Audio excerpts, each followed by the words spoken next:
The video freezes on a blurry shape, a person walking away from a silver car like they have all the time in the world. The figure's face is hidden behind the fence posts, as if the metal bars are masks. The car door closes with a soft thud. Keys jingle. The stranger slips out of view.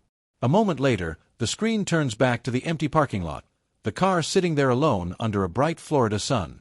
The name on the car's registration is Jennifer Kesse. She is not in the picture. She does not walk back into the frame. She does not call. She does not answer.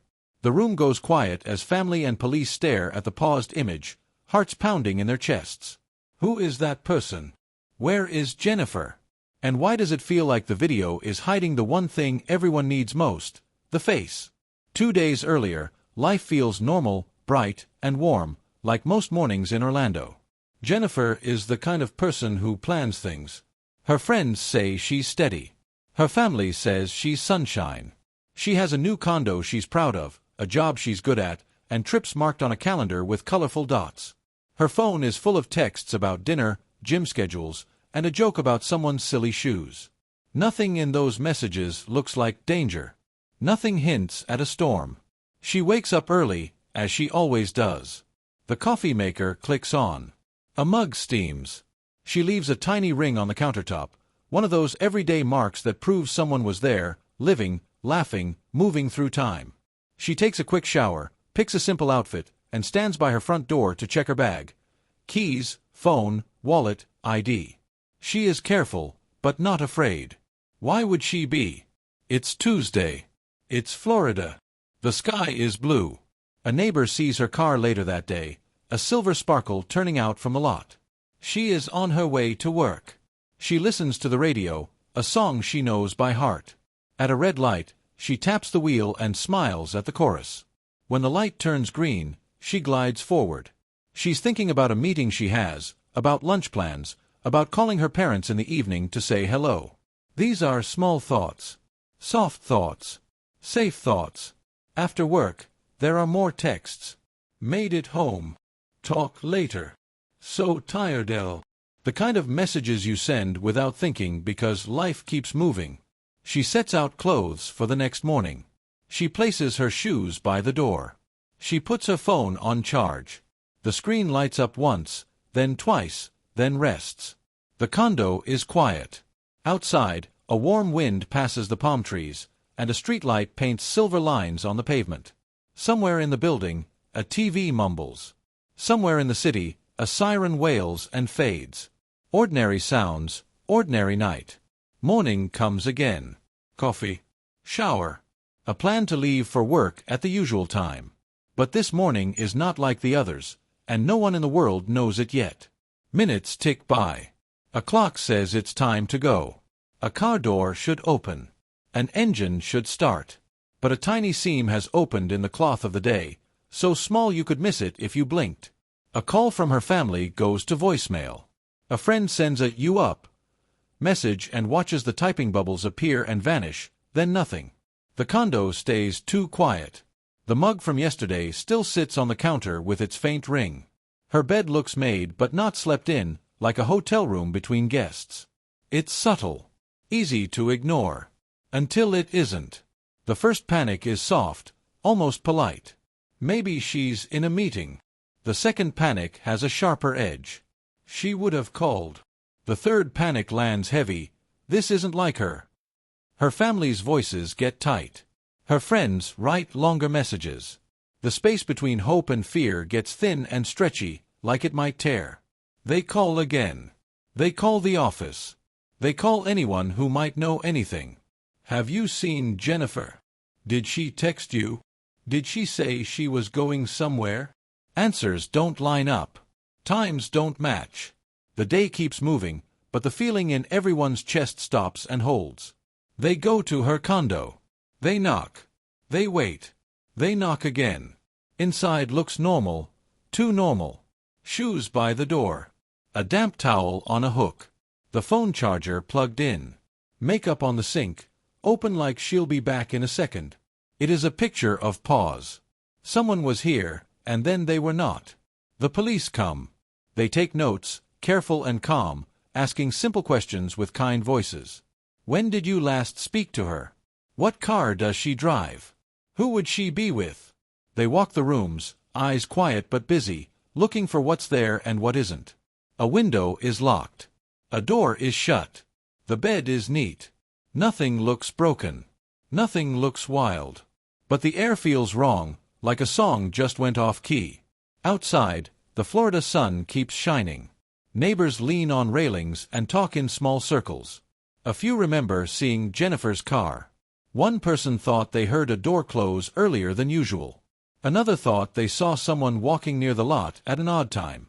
Each little memory is a puzzle piece, but the picture on the box is missing. The police ask for security cameras. The building offers what it has. The images are fuzzy and wide, the way building cameras always are, good enough to see shapes, never good enough to see truth. Hours turn into a day. A day turns into a longer day that feels like a week. The first night of real fear arrives. Family and friends sit at a table covered in notes, maps, and a printed photo of Jennifer smiling in bright light. She looks exactly like herself, happy, ready, alive. They circle apartment complexes on a map. They call hospitals. They check towing yards. They repeat the same lines to new people who answer phones with soft voices. Her name is Jennifer. She's kind. She's organized. This isn't like her. Then a call cuts through the noise like a bell. There's a car across town that matches her plate. The address is a different apartment complex, not far, but not close enough to be random. The group moves like a wave, family, friends, officers, fast and focused. When they pull into the lot, the heat shimmers on the asphalt. The silver car sits there, quiet and still, like a person holding their breath. Its windows reflect palm leaves and sky. A thick feeling wraps around the group, sticky and heavy, as if the air itself is watching. The police approach first. They check the doors. They look inside without touching anything. A few items sit where they shouldn't sit. The driver's seat is moved a little differently than she would leave it. The rear-view mirror angle feels off by a few inches. Tiny clues, loud in the silence. It is the same car, but not the same story. They speak to the apartment manager. Do you have cameras? The manager nods. Yes. Everyone moves inside to a small room that smells like old carpet and copier ink. A computer sits on a desk. A screen glows with lines and icons. The manager clicks through the recordings, one after another, until there it is, the parking lot of this place, same hot light, same painted lines, same silver car rolling into view. The timestamp matches the hours when Jennifer should have been at work, should have been answering a text, should have been making the day simple. The car pulls into a spot. The driver turns it off. The door opens. For a moment, no one breathes. A person steps out. They have a walk that is not slow, not fast, just normal, steady. They move along the sidewalk, and just when the camera should show their face, 3 fence posts line up like a perfect shield, hiding what the eyes want most. The person turns a corner and is gone, like a ghost that knew the camera's blind spot. The room goes still. The manager rewinds. Plays it again. Rewinds. Plays it again. It is always the same. The car. The door. The walk. The fence. The empty frame. Someone whispers, "It's like the camera is playing a trick." A police officer leans closer to the screen, tracing the figure's path with a finger in the air, measuring strides and angles, looking for anything. Height, shape, shoes, hands, anything that will speak. Family and friends press in, hearts thudding. The fear in the room shifts from a fog to a point, sharp and undeniable. Whoever parked that car does not want to be known. Whoever parked that car is not Jennifer. Outside, sirens pass on a distant road. Inside, the screen is paused on the moment that matters most. The stranger crossing in front of the fence, the face hidden by metal bars like a secret the world refuses to share. The officer exhales and says, "We have to find where they came from, where they went, and what they touched." Then, as if the day itself wants to raise the stakes, a shout comes from the parking lot. Another officer has popped the trunk, carefully, by the book, and spotted something that shouldn't be there at all. The word flies through the hallway like a spark. "Over here!" The family and friends look at one another. The air tightens. Feet move. Doors swing. Hearts pound. Something inside that car is about to change everything. Everyone rushes to the silver car. The sun is bright, the air heavy, and the parking lot feels like a stage where the next move matters. An officer lifts the trunk, careful, slow, like he's turning a page that could rip. Inside, there isn't what some feared. There is no terrible scene.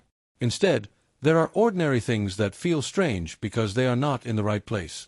A folded beach towel even though it's not a beach day. A single flip-flop with no match. An empty water bottle with the cap missing. A small grainy line of sand along the rubber edge, like the ocean left a whisper. The officer's gloved hand points to a smudge near the latch.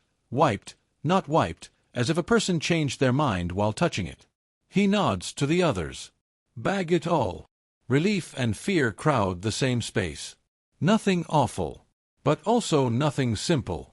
Detective Morgan Harris steps in. He's steady, with kind eyes that still see everything. He talks to Jennifer's parents, Drew and Joyce, with a voice that is calm. "We're treating this as serious," he says. "We move fast. We don't guess." He asks about routines, about habits, about tiny details that might seem silly. Which side of the car seat does she like? Does she keep coins in the cup holder? Does she always lock her doors? The family answers as best they can, voices tight but clear.